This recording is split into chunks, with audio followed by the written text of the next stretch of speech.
Donc, c'est d'abord l'œuvre de Jésus qui nous sauve.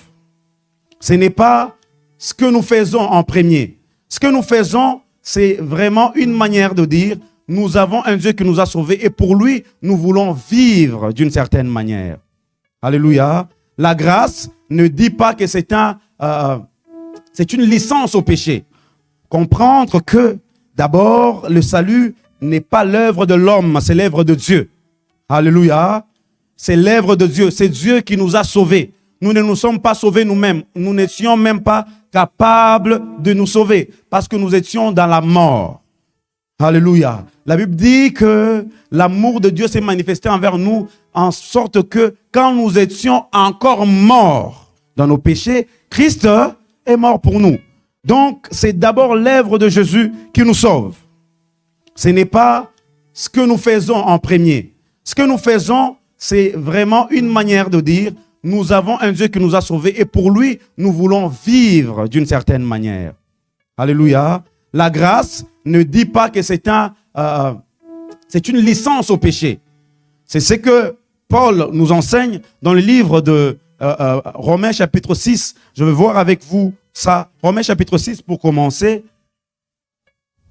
Ce n'est pas un verset que j'ai préparé, mais pendant que je parle, le Seigneur me le ramène à l'idée. Voyons Romains chapitre 6. La Bible dit, que dirons-nous donc? Demeurions-nous dans le péché, car la grâce abonde? Vous comprenez? On comprend premièrement d'abord que le salut, ce n'est pas l'œuvre de l'homme, c'est l'œuvre de la grâce. Mais ça ne veut pas donner une licence au péché. Ça veut dire que tu sais que je suis sauvé par grâce, mais j'ai une manière de vivre pour reconnaître la grâce que j'ai reçue. Ce n'est pas que j'ai vis pour être d'abord sauvé, parce que c'est la grâce qui t'a sauvé. Est-ce que quelqu'un comprend ces choses? Parce que si nous ne comprenons pas cela, ça va être difficile que nous puissions expliquer à quelqu'un qui vit bien, selon la chair, que Jésus sauve. Parce que si tu veux parler de l'alcool ou de l'ivresse, il y a des gens qui ne croient pas en Dieu, mais qui ne prennent pas de l'alcool abusivement, n'est-ce pas? Si tu veux parler de la fornication, il y a des gens qui ne sont pas en Dieu, mais qui ne font pas ça. Il y a même d'autres personnes, quand tu les rencontres, tu regardes sa manière de vivre. Tu peux même te dire que, apparemment, c'est lui le chrétien, et le chrétien, c'est lui le païen.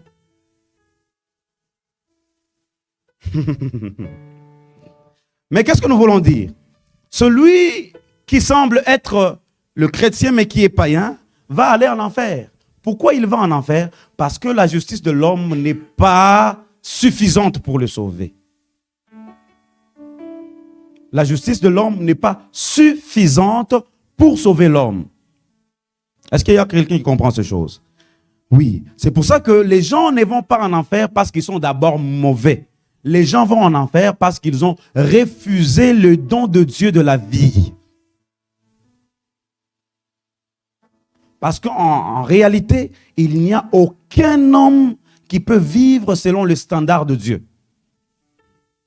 Parce que dans les principes de la justice, si tu as rompu une loi, tu es coupable de toute. Alléluia. Et dans le principe du péché, il n'y a pas aussi de grands péchés. Il n'y a que de péchés. C'est par rapport à nous que nous voyons grand et petit péché. Nous disons que celui qui a volé, c'est un grand péché. Mais celui qui a calomnié son frère, c'est un petit péché. Ça, c'est par rapport à nous. Mais ce n'est pas comme ça que Dieu voit les choses. Est-ce que quelqu'un est avec moi?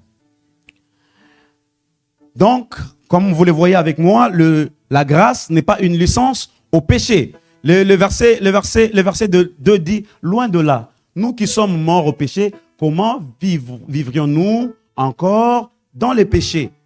Nous sommes morts au péché par Jésus. Il faut que ça soit clair. Nous sommes morts au péché par Jésus. Et ça, nous pouvons le voir au verset 4. La Bible dit, nous avons donc été ensevelis avec lui par le baptême en sa mort. Bon, je ne sais pas. Moi, ce n'est pas ce que j'ai préparé. Mais là, le Seigneur est en train de m'amener là-bas. Je ne sais pas ce que je veux faire. Afin que, comme Christ est ressuscité de mort par la gloire du Père, de même, vous aussi, nous aussi, nous marchions en nouveauté de quoi? De vie. Vous voyez que notre manière de vivre, la nouvelle manière de vivre, n'a pas comme racine nous-mêmes. Notre nouvelle manière de vivre a comme racine Jésus-Christ et son œuvre. Donc, l'œuvre du salut doit d'abord tourner autour de Jésus. S'il y a des gens qui viennent ici parce que le pasteur Emmanuel est jeune, vous êtes déçus d'avance. Si on vous dit, ah, mais ce pasteur-là, il est un pasteur cool. Quand on arrive, il danse aussi. Ce n'est pas ça. Ce n'est pas ça. Nous venons parce que nous venons chercher celui qui nous a sauvés. Nous sommes ici pour lui. Pour lui d'abord. Et autour de lui, nous devons grandir. Mais nous avons quand même exagéré dans notre manière de faire les choses. Et c'est de ça que j'étais en train de parler l'autre fois. J'étais en train de parler l'autre fois des exagérations dans les églises autour du salut. C'est devenu très, très dur. Je vous ai donné des exemples. Par exemple, il y a des églises où, si tu es de telle église, tu ne peux pas te marier à une personne d'une autre église. Même si toutes ces églises-là sont chrétiennes. Il y a des églises comme ça. Et il y a des églises qui pensent que c'est seulement leur pasteur qui a Dieu. J'ai parlé avec une maman de nos sœurs. D'ailleurs, c'est la sœur qui m'a dit, pasteur, ma mère pense qu'en dehors de son église, il n'y a pas d'autre église qui prie. J'ai dit, ah, c'est ça?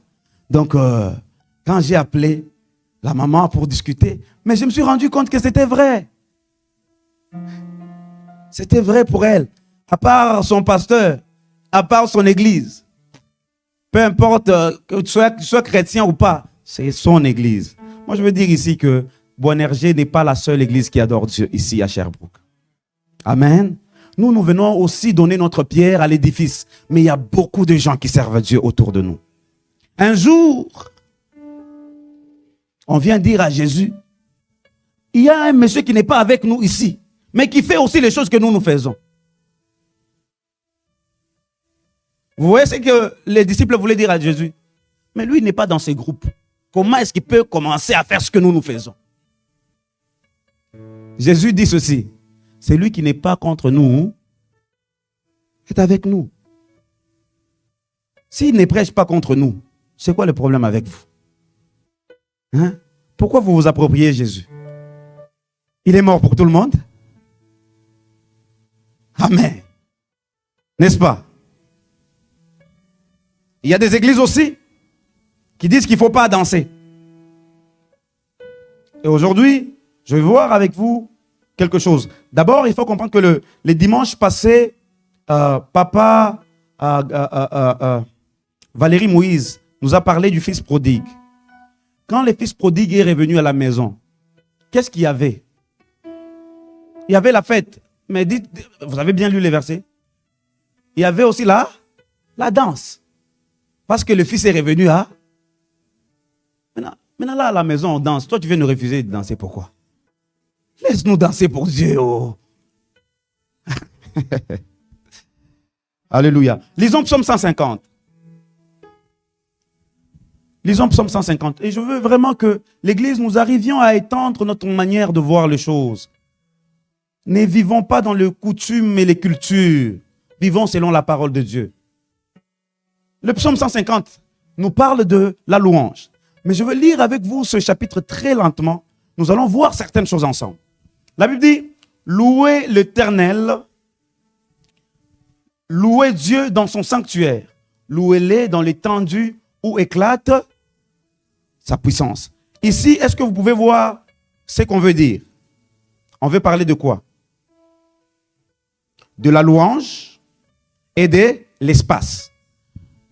Louer et où louer.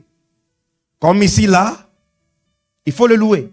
Et si dans ta maison, la gloire de Dieu éclate, loue-le. En tout lieu où éclate sa gloire, on fait quoi? La première chose que nous voyons ici, c'est le lieu de la louange. Lisons le verset 2. Louez-le pour ses hauts faits.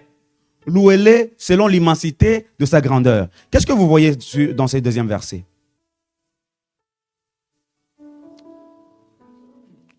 Ici, on nous donne les raisons pour lesquelles il faut.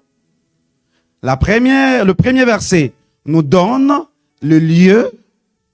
Le deuxième verset nous donne les raisons. Pourquoi nous le louons? Est-ce que quelqu'un comprend? Good. Le troisième verset. Louez-les au son de la trompette. Louez-les avec la lutte, le luth et la harpe. Verset 4. Louez-les avec le tambourin et avec les danses. Louez-les avec les instruments à cordes et au chalumeau. Ici, qu'est-ce que vous comprenez?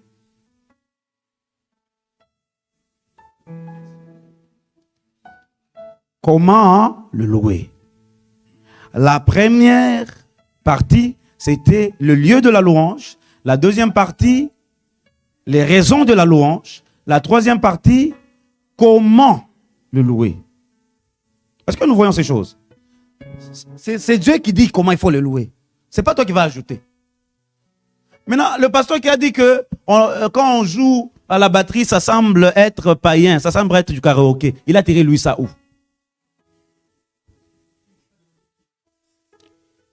Il a tiré ça où?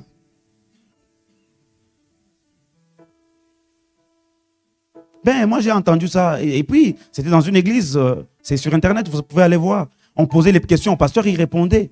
Ben, tu nous parles de tes pensées. Il dit, et il pose la question, quel instrument semble un instrument de l'église? Et l'église répond, les pianos. Ah!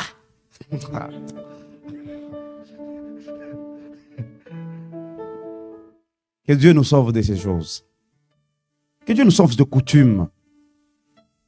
Donc, ici, nous voyons le verset 3 et le verset 4 nous dit exactement comment il faut louer. Papa, quand Dieu te bénit, papa, paye-nous les bons tambourins avec microphone là. Comme ça, tu viens ici, tu joues. Alléluia. Et nous, on danse, on transpire. C'est pour Dieu. C'est pour ça que nous avons ces mouchoirs. Si nous avons transpiré, nous nous essuyons un peu. Pour la gloire de Dieu. Comment le louer? Ou avec quoi le louer? Le verset 5. Louez-les avec les cymbales. Tu vois, on va passer parce qu'il y a toute une liste. Maintenant, le dernier verset. On dit que tout. Mais est-ce que vous savez que même les montagnes crient d'allégresse?